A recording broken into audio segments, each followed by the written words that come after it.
ಗುರುರ್ಬ್ರಹ್ಮ ಗುರುರ್ವಿಷ್ಣು ಗುರುರ್ದೇವೋ ಮಹೇಶ್ವರಃ ಗುರುಸ್ಸಾಕ್ಷಾತ್ ಪರಬ್ರಹ್ಮ ತಸ್ಮೈ ಶ್ರೀ ಗುರುವೇ ನಮಃ.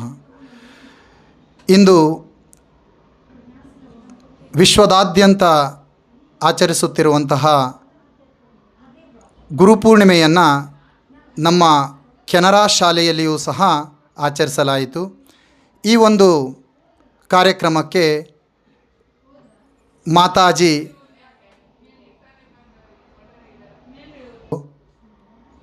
ಬಂದು ಕಾರ್ಯಕ್ರಮಕ್ಕೆ ಚಾಲನೆಯನ್ನು ಕೊಟ್ಟಿದ್ದರು.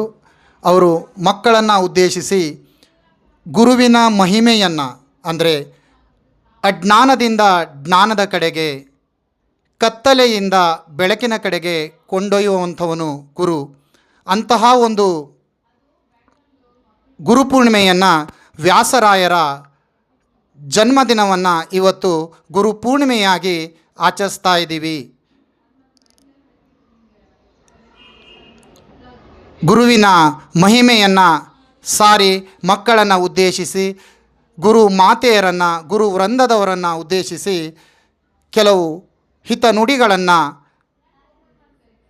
ರಾಜ್ಯಭಾರ ಎನ್ನುವಂತಹ ಒಂದು ಸುಂದರವಾದಂಥ ಅರ್ಥಗರ್ಭಿತವಾದಂತಹ ನೀತಿಯುತವಾದ ತಿಂಗಳಲ್ಲಿ, ಅಂದರೆ ಪ್ರತಿ ಮಾಸದಲ್ಲಿಯೂ ಸಹ ನಮ್ಮ ಶಾಲೆಯಲ್ಲಿ ಅನೇಕ ಕಾರ್ಯಕ್ರಮಗಳನ್ನು, ಅದು ಹಬ್ಬ ಹರಿದಿನಗಳಾಗಿರ್ಬೋದು ಅಥವಾ ಮಕ್ಕಳಿಗೆ ಸಂಬಂಧಪಟ್ಟಂತಹ ಸಾಂಸ್ಕೃತಿಕ ಕಾರ್ಯಕ್ರಮಗಳಾಗಿರ್ಬೋದು, ಪ್ರತಿಯೊಂದು ತಿಂಗಳಲ್ಲಿಯೂ ಸಹ ಈಗ ಶ್ರೀಕೃಷ್ಣ ಜನ್ಮಾಷ್ಟಮಿ ಇರಬಹುದು, ಅಥವಾ ಈಗ ಆಚರಣೆ ಮಾಡಿರುವಂತಹ ಗುರುಪೂರ್ಣಿಮೆ ಆಗಿರಬಹುದು, ಗಣೇಶ ಹಬ್ಬ ಆಗಿರಬಹುದು, ಅಥವಾ ದೀಪಾವಳಿ ಹಬ್ಬ ಆಗಿರಬಹುದು, ಅಥವಾ ಕ್ರಿಸ್ಮಸ್, ಹೀಗೆ ಅನೇಕ, ಅದರಲ್ಲೂ ಸಹ ದೇಶದಾದ್ಯಂತ ಆಚರಿಸುವಂತಹ ಸಂಕ್ರಾಂತಿ ಹಬ್ಬವಂತೂ ನಮ್ಮ ಶಾಲೆಯಲ್ಲಿ ಬಹಳ ಅದ್ಧೂರಿಯಿಂದ ಎಲ್ಲ ಶಿಕ್ಷಕೇತರ ವೃಂದದವರು, ಪೋಷಕರು ಹಾಗೂ ಶಾಲೆಯ ಎಲ್ಲ ಮುದ್ದು ಮಕ್ಕಳು ಸಹ ಸೇರಿ ಒಟ್ಟಿಗೆ ನಾವೆಲ್ಲರೂ ಒಂದೇ ಎನ್ನುವಂಥ ಒಂದು ಪ್ರತಿಬಿಂಬವನ್ನು ಬಿಂಬಿಸುವಂತಹ ಒಂದು ಹಬ್ಬ ಹರಿದಿನಗಳನ್ನು ನಮ್ಮ ಶಾಲೆಯಲ್ಲಿ ಆಚರಿಸ್ತೇವೆ. We are celebrating Guru Purnima in our Canara Gurukula Public School. It's an auspicious day. It's a traditional ritual where we celebrate every year so grandly in this school. And coming to Guru Purnima, Gu means here we remover or the remover of the ignorance or the darkness. Ru means who removes ignorance and darkness from your brain, from everything. So Guru is the one who plays a special role in your life, who removes your ignorance and meet whom you are in your life. It's a traditional thing. Every year we celebrate on behalf of Vedavyas' birthday. Vedavyas is the one who has introduced Vedas, divided the Vedas into 4 and laid a path to go in the right way. He is the one. And to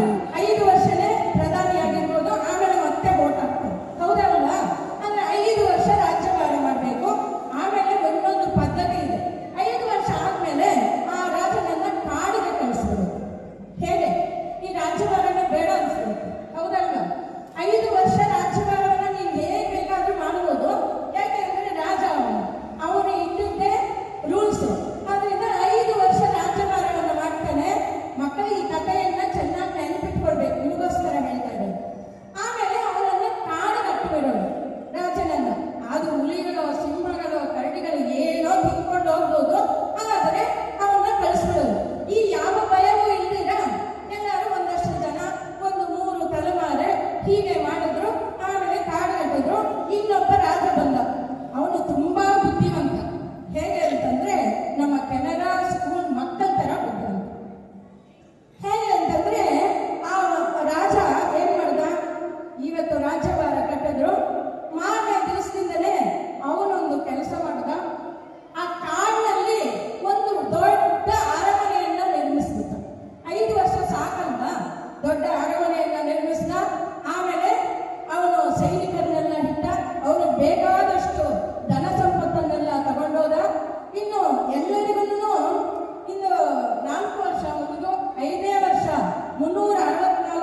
ಅಂತಂದ್ರೆ ಆಮೇಲೆ ಅವನ ಒಂದು ಸರದಿ ಬಂತು.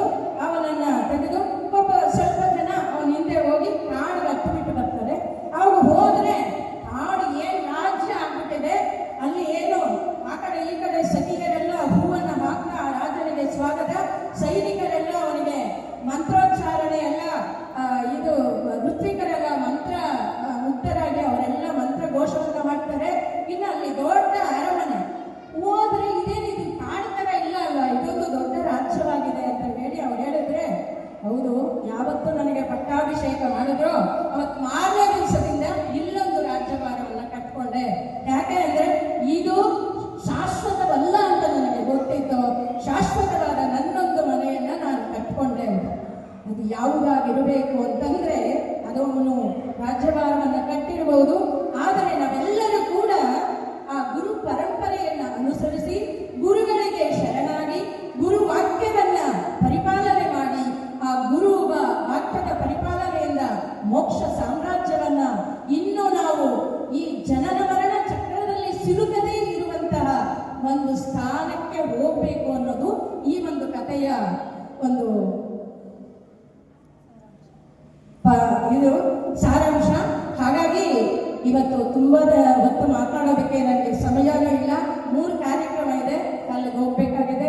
ಅದರಿಂದ ನಿಮ್ಮೆಲ್ಲರಿಗೂ ಕೂಡ ಗುರು ಕೃಪೆ ಸಿಗಲಿ, ಗುರುಗಳ ಆಶೀರ್ವಾದ ಸಿಗಲಿ. ಈ ಒಂದು ಲೌಕಿಕ ವಿದ್ಯೆ ಮಾತ್ರವಲ್ಲದೆ ಪರಾವಿದ್ಯೆ ಅಪರಾವಿದ್ಯೆಯನ್ನು ಕೂಡ ನೀವು ಸಂಪಾದನೆ ಮಾಡಿ ನಿಮ್ಮ ಜೀವನದಲ್ಲಿ ಆ ಒಂದು ಮಟ್ಟಕ್ಕೆ ನೀವು ಹೋಗ್ಬೇಕು. ಈ ಜನ್ಮದಲ್ಲೇ ನಿಮ್ಮೆಲ್ಲರಿಗೂ ಆ ಒಂದು ಮೋಕ್ಷ ಅಪೇಕ್ಷೆ ಆ ಸದ್ಗುರುಗಳ ಒಂದು ಸಾಮೀಪ್ಯ ಸಿಗಲಿ ಅಂತ ಹೇಳ್ತಾ ನನ್ನ 2 ಮಾತುಗಳಿಗೆ ಮುಕ್ತಾಯವನ್ನು